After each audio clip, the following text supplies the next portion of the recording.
Selamat pagi generasi keren Indonesia, belajar Pancasila. Bagaimana kabarnya? Semoga tetap sehat selalu. Pada kesempatan kali ini, Bu Daniar akan mengajak kalian untuk belajar bersama mapel PPKN, khususnya untuk kelas 11, mengenai bab mewaspadai ancaman terhadap kedudukan NKRI. Kali ini kita akan fokus pada materi ancaman yang mengintai bangsa Indonesia. Pada pertemuan yang lalu, kalian sudah mempelajari mengenai bagaimana letak geografis Indonesia, di mana Indonesia itu terletak pada posisi silang yang diapit oleh dua benua dan dua samudra, yaitu benua Asia dan benua Australia, serta Samudra Hindia dan juga Samudra Pasifik. Nah, kalian juga kemarin sudah mempelajari mengenai apa itu ancaman. Ada yang masih ingat apa itu ancaman? Ya, akan Bu Daniar bantu untuk mengingatnya kembali. Jadi, ancaman adalah usaha yang dilakukan untuk mengubah atau merombak kebijaksanaan yang dilakukan secara konseptual, kriminal, serta politis. Jadi, usaha yang dilakukan untuk merombak tatanan kebijaksanaan suatu negara, baik itu secara terkonsep, kemudian juga kriminal ataupun politis, itu mengarah pada ancaman. Mengapa kita perlu mempelajari mengenai ancaman? Karena perlu kita ketahui bahwa posisi silang geografis Indonesia selain memberikan potensi ya yang mendukung Indonesia menjadi negara yang kuat, maju dan juga negara yang besar, tetapi posisi silang ini juga ternyata dapat mengancam apabila tidak dikelola dengan baik. Dan ancaman ini bisa berpotensi mengganggu integrasi nasional bangsa kita. Terus, ancaman itu dapat berupa apa saja? Bu Daniar akan menjelaskannya bahwa ancaman itu dibedakan menjadi dua, yaitu ancaman militer dan juga ancaman non-militer. Kira-kira ancaman militer seperti apa dan ancaman non-militer seperti apa? Yuk kita simak dengan cermat.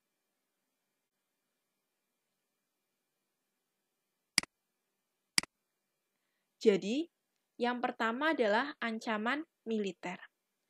Ancaman militer adalah ancaman yang menggunakan kekuatan bersenjata dan terorganisasi serta berbahaya bagi kedaulatan negara. Jadi, segala macam bentuk ancaman yang menggunakan kekuatan bersenjata, ya misalkan menggunakan bom atau menggunakan kekuatan senjata lainnya yang dilakukan oleh sekelompok orang, kemudian dilakukan secara terorganisir, secara berencana, dan mengancam kedaulatan negara, ini masuk dalam ancaman militer. Nah, jadi di sini yang perlu digarisbawahi adalah ancaman yang menggunakan kekuatan bersenjata. Itu adalah ancaman militer. Macam-macam ancaman militer. Jadi, ancaman militer itu bisa dibagi menjadi 7. Yang pertama adalah spionase. Mungkin kalian pernah mendengar ya, spionase adalah mata-mata. Nah, ini biasanya dilakukan oleh negara lain terhadap negara kita untuk melihat kelemahannya atau untuk mencuri informasi yang kemudian digunakan untuk menyerang Indonesia. Kemudian ada juga aksi teror bersenjata. Ini biasanya adalah upaya-upaya radikalisme, misalkan ada bom bunuh diri yang dilakukan di fasilitas-fasilitas pelayanan umum, ya, yang membahayakan masyarakat. Nah, ini aksi teror bersenjata. Kemudian ada ancaman keamanan laut dan udara. Ini misalkan ada pembajakan laut, ya, terhadap nelayan. Nah, ini adalah ancaman keamanan laut. Atau pembajakan pesawat terbang. Nah, ini adalah ancaman keamanan di udara.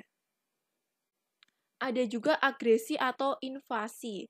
Jadi upaya penaklukan ya terhadap negara kita, ya pendudukan terhadap negara kita. Nah, ini agresi atau invasi ini pernah terjadi pada awal kemerdekaan kita, di mana pada saat kita awal merdeka, Belanda dan juga Jepang masih berupaya untuk menguasai wilayah kita.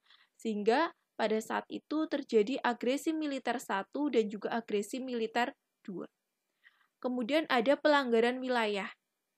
Nah, ini berkaitan erat dengan batas wilayah kita dengan negara lain.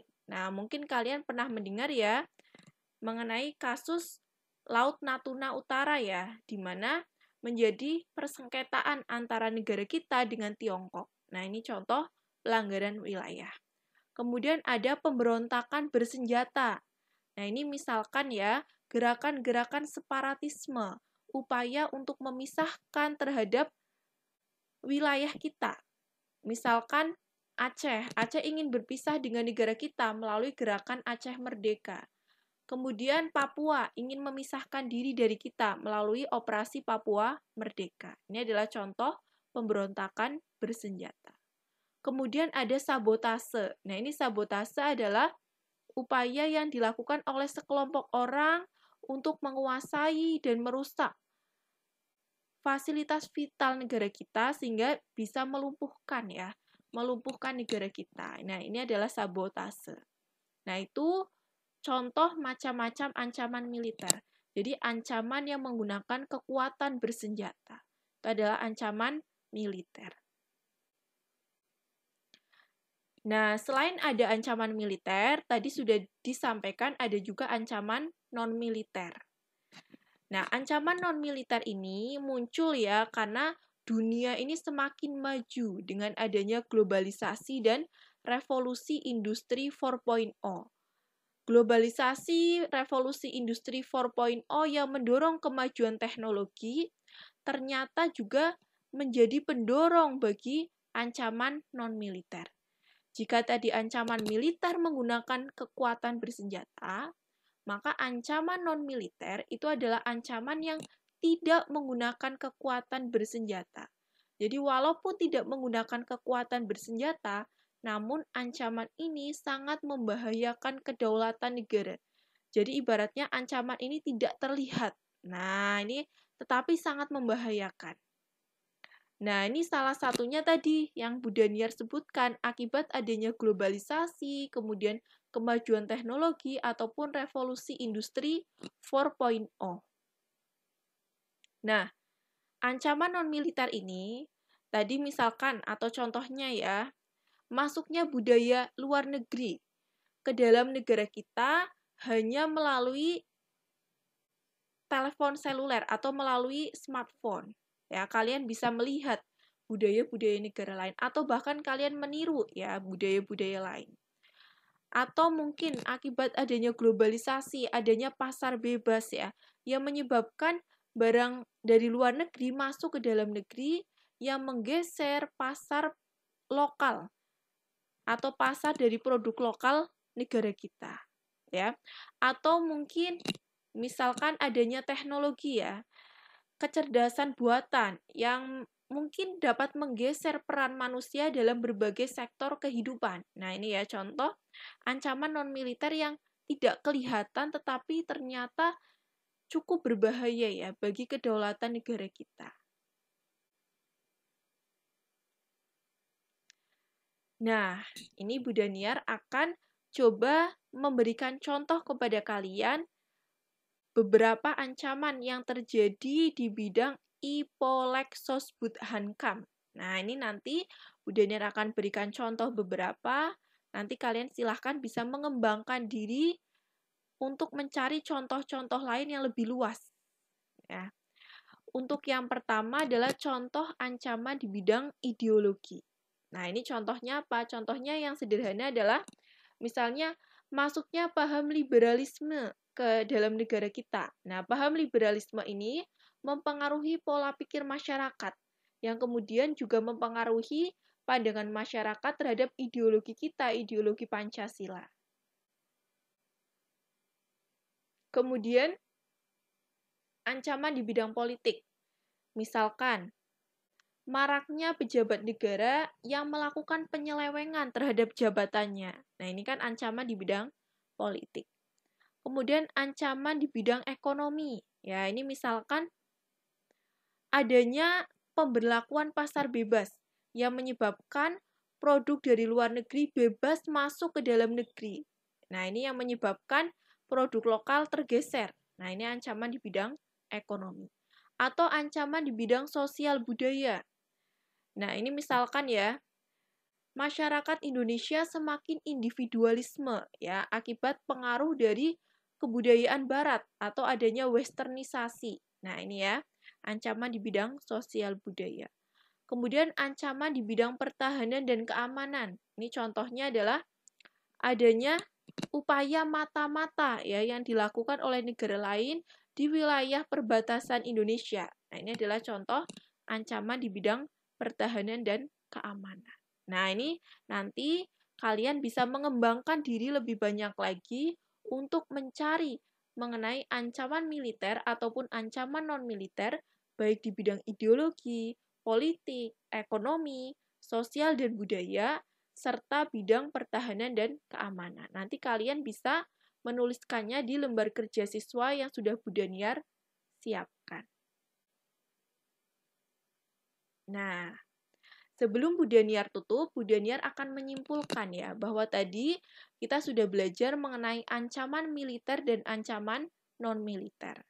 Ingat, ancaman militer adalah ancaman yang menggunakan kekuatan senjata, terorganisir, dan membahayakan kedaulatan negara kita.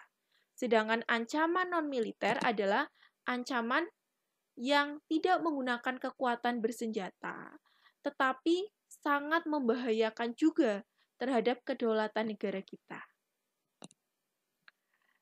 Yang terakhir, Bu Daniar akan membacakan sebuah nasihat dari Muhammad Hatta, Wakil Presiden Republik Indonesia, di mana beliau mengatakan bahwa jangan mengharapkan bangsa lain menghormati bangsa ini bila kita sendiri gemar memperdaya sesama, saudara sebangsa, kemudian kita merusak dan mencuri kekayaan Ibu Pertiwi. Ibaratnya, jika bukan kita yang menghormati bangsa ini, lantas siapa lagi? Sekian dari Bu Daniar, mohon maaf apabila ada kesalahan. Terima kasih, sampai jumpa pada pembelajaran selanjutnya. Selamat pagi.